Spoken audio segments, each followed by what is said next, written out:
Hello friend, स्वागत है हमारे चैनल में। आज का इस वीडियो में हम सीखने वाले हैं कि एक्सेल में हम किस तरह से स्टॉक मैनेजमेंट कर सकते हैं।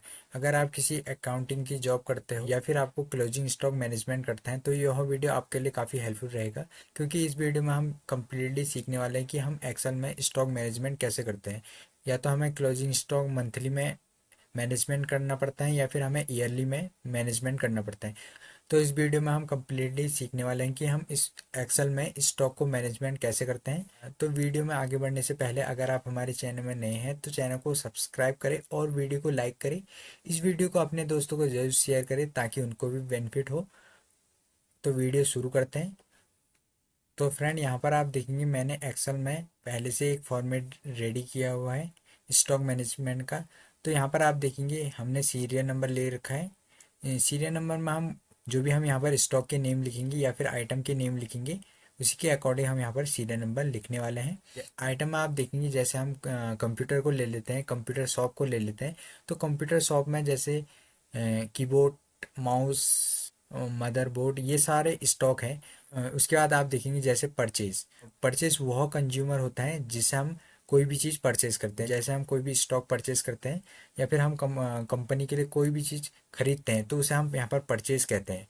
तो यहाँ पर हम परचेज मैन्युफैक्चरिंग हाउस से या फिर होल सेलर से खरीदते हैं, ठीक है। और उसके बाद यहाँ पर आता है सेल्स। सेल्स में हम कोई भी चीज़ को बेचते हैं, ठीक है। जो हम चीज़ को खरीदते हैं उसे हम बेचते हैं, ठीक है। उसे हम सेल्स कहते हैं। और उसके बाद यहाँ पर आप देखेंगे क्लोजिंग स्टॉक। क्लोजिंग स्टॉक वह स्टॉक होता है जिस जो हमारे पास बच जाता है, ठीक है। जो भी हमारे पास एनुअली बच जाता है, जैसे कि 2023 मार्च के बाद जो भी स्टॉक बच जाएगा उसे हम क्लोजिंग स्टॉक कहेंगे। और उसके बाद होता है प्रॉफिट एंड लॉस। प्रॉफिट और लॉस में हम उसे कह सकते हैं जैसे हमने कोई आइटम बेचा है, उसमें से हमें कितना प्रॉफिट हुआ है और कितना लॉस हुआ है, उसे हम प्रॉफिट एंड लॉस कहते हैं। यहाँ पर हम करके देखेंगे कि हम किस तरह से स्टॉक मैनेजमेंट करते हैं। तो इस वीडियो में हम पूरा प्रोसेस सीखने वाले हैं कि हम स्टॉक मैनेजमेंट कैसे करते हैं एक्सेल में।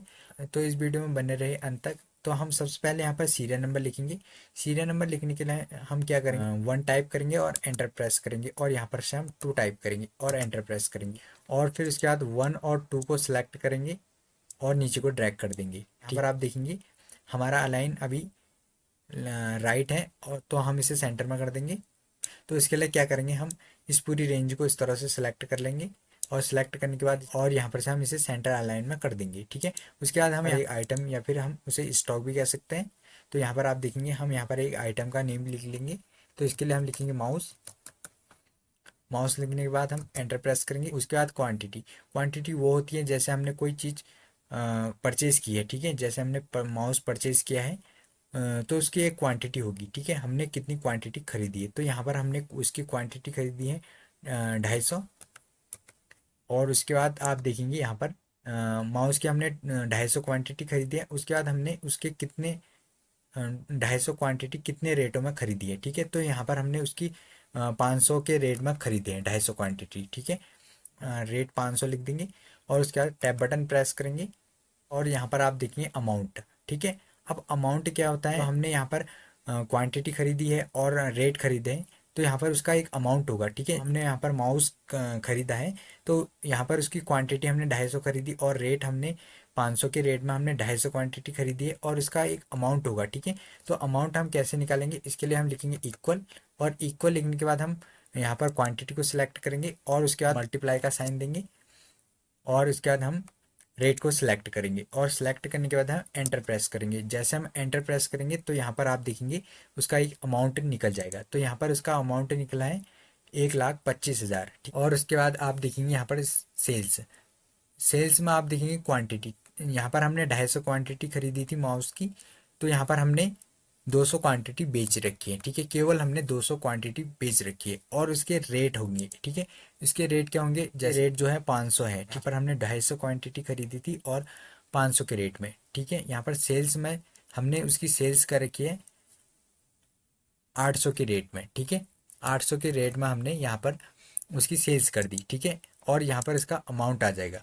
उसके लिए भी हम क्या करेंगे, इक्वल लिखेंगे और यहाँ पर हम क्वांटिटी को सिलेक्ट करेंगे, मल्टीप्लाई का सिंबल देंगे और उसके बाद हम सिलेक्ट करेंगे रेट को सिलेक्ट करने के बाद हम यहाँ पर एंटर प्रेस करेंगे। जैसे हम एंटर प्रेस करेंगे तो यहाँ पर आप देखेंगे अमाउंट आ जाएगा। यहाँ पर अमाउंट तो आ गया है जो हमने सेल्स कर रखी है।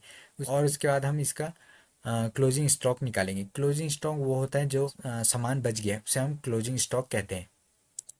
क्लोजिंग स्टॉक में हमारे पास क्वांटिटी कितनी बची है, तो यहाँ पर आप देखेंगे जो हमारी क्वांटिटी है 200 है, ठीक है।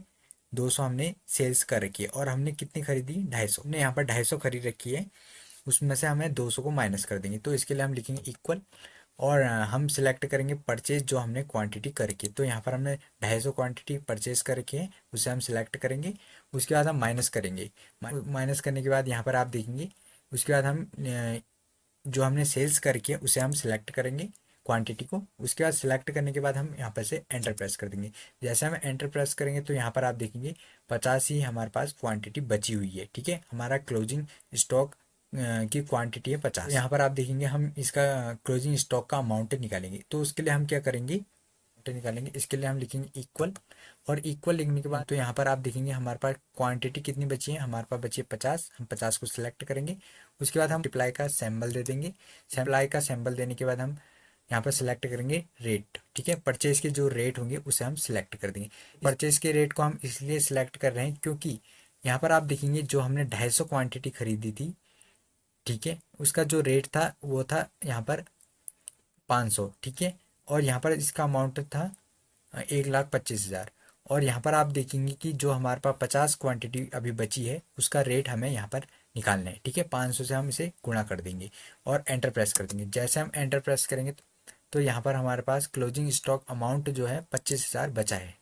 अब इसके बाद हम प्रॉफिट एंड लॉस निकालेंगे और यहाँ पर मेन जो है प्रॉफिट एंड लॉस है। तो हमें इतना पता है कि हमने कितनी क्वांटिटी खरीदी है और रेट कितना है हमारा, और कितनी क्वांटिटी खरीदी है और कितनी क्वांटिटी हमने सेल्स की है, और हमने क्लोजिंग स्टॉक भी निकाल लिया है, ठीक है। अब इसके बाद यहाँ पर हमें प्रॉफिट एंड लॉस निकालना बहुत इंपॉर्टेंट है, और जो मैंने यहाँ पर कैलकुलेशन कर रखा है वही आपको करना है कैलकुलेशन। अगर आपने थोड़ी सी भी कैलकुलेशन में चेंजिंग की है, जितनी बार भी आप दूसरे आइटम का परचेज या फिर सेल्स या स्टॉक ये सब निकालोगे, दोबारा कैलकुलेशन करना पड़ेगा। इसके बाद हम प्रॉफिट एंड लॉस निकालेंगे।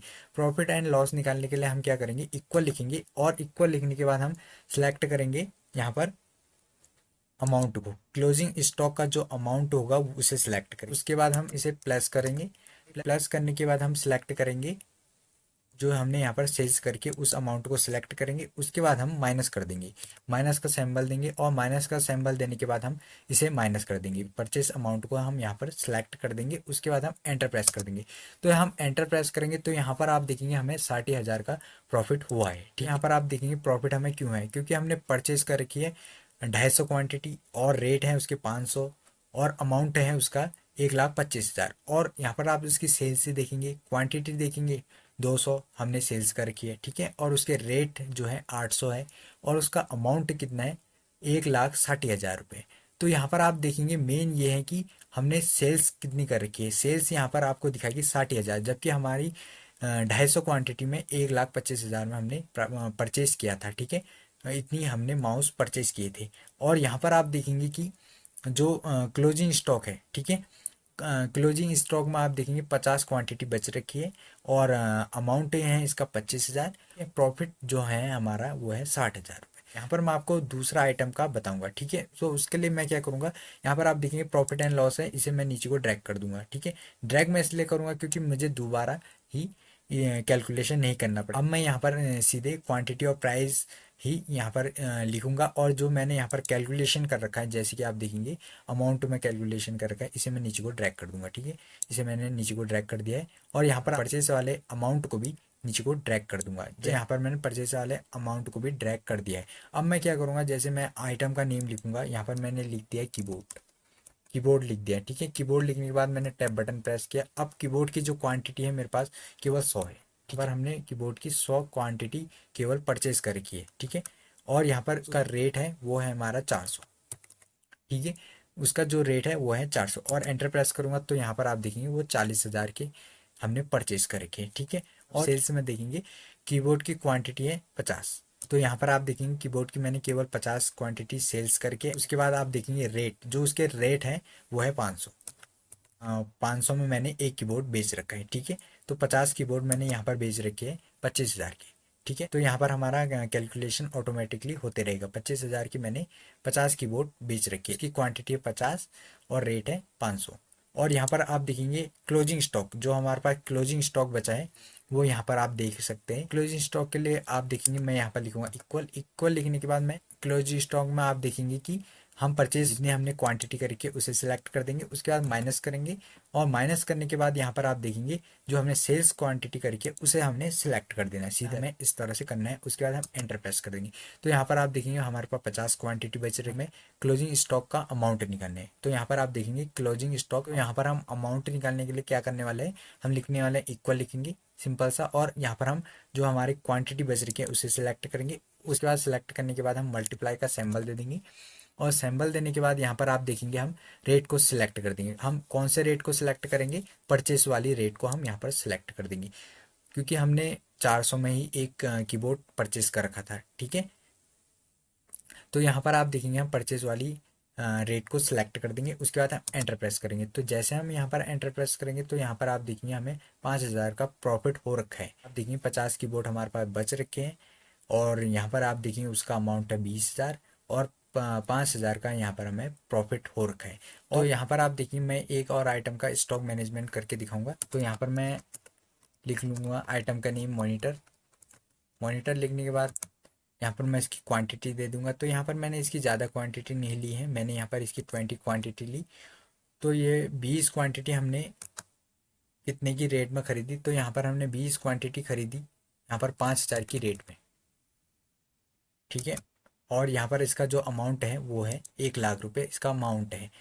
तो यहाँ पर हमने सेल्स की इसकी 10 क्वांटिटी, और जो इसका और कितने की रेट में की है, तो यहाँ पर हमने 3,000 के रेट में 10 क्वांटिटी सेल की।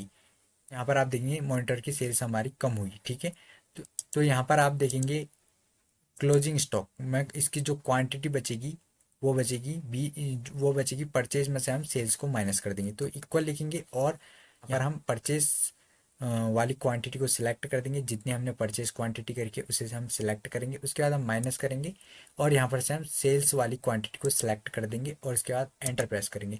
तो जैसे हम एंटर प्रेस करेंगे तो यहाँ पर आप देखेंगे कि यहाँ पर आप देखेंगे हमारी क्वांटिटी 10 बच जाएगी। ठीक है, हम इसका अमाउंट निकालेंगे। तो इसके लिए हम क्या करेंगे, इक्वल लिखेंगे। इक्वल लिखने के बाद हम क्वांटिटी को सिलेक्ट करेंगे, और क्वांटिटी सिलेक्ट करने के बाद हम मल्टीप्लाई का सिंबल देंगे। उसके बाद हम परचेस वाली रेट को सिलेक्ट कर देंगे, जिस रेट में हमने क्वांटिटी खरीदी थी उस रेट को हम सिलेक्ट कर देंगे, उसके बाद हम एंटर प्रेस कर देंगे। तो यहाँ पर हम जैसे एंटर प्रेस करेंगे तो यहाँ पर आप देखेंगे 50,000 की क्वांटिटी हमारे पास बच। पर आप देखेंगे प्रॉफिट एंड लॉस में तो 20,000 का हमें लॉस हो रखा है। क्यों लॉस हो रखा है, क्योंकि यहाँ पर आप देखेंगे जो हमने रेट में खरीदे थे उसके कम रेट में हमने यहाँ पर सेल्स कर रखी है। जैसे आप देखेंगे कि हमने परचेज 5,000 की रेट में कर रखी है, और यहाँ पर हमने सेल्स कर रखी है केवल 3,000 की रेट में। तो हमें कितने का लॉस हो रखा है, 20,000 का हमें यहाँ पर लॉस हो गया है। तो यहाँ पर हमारी सेल्स 30,000 है, और जबकि हमने 1,00,000 का स्टॉक खरीदा था, जबकि हमने यहाँ पर 30,000 की सेल्स की, और 50,000 हमारा स्टॉक बच चुका है, और 20,000 का हमें लॉस हो चुका है। ठीक है, तो फ्रेंड आप देखेंगे कि हम इस तरह से एक्सेल में स्टॉक मैनेजमेंट करते हैं। प्रॉफिट एंड लॉस भी हम इसमें कैलकुलेट करते हैं, और स्टॉक। आई होप फ्रेंड आपको यह वीडियो काफ़ी ज़्यादा पसंद आई होगी। अगर आप हमारे चैनल में नए हैं तो चैनल को सब्सक्राइब करें, और वीडियो को लाइक करें, अपने दोस्तों को जरूर शेयर करें ताकि उनको भी बेनिफिट हो। मिलते हैं एक नई वीडियो में।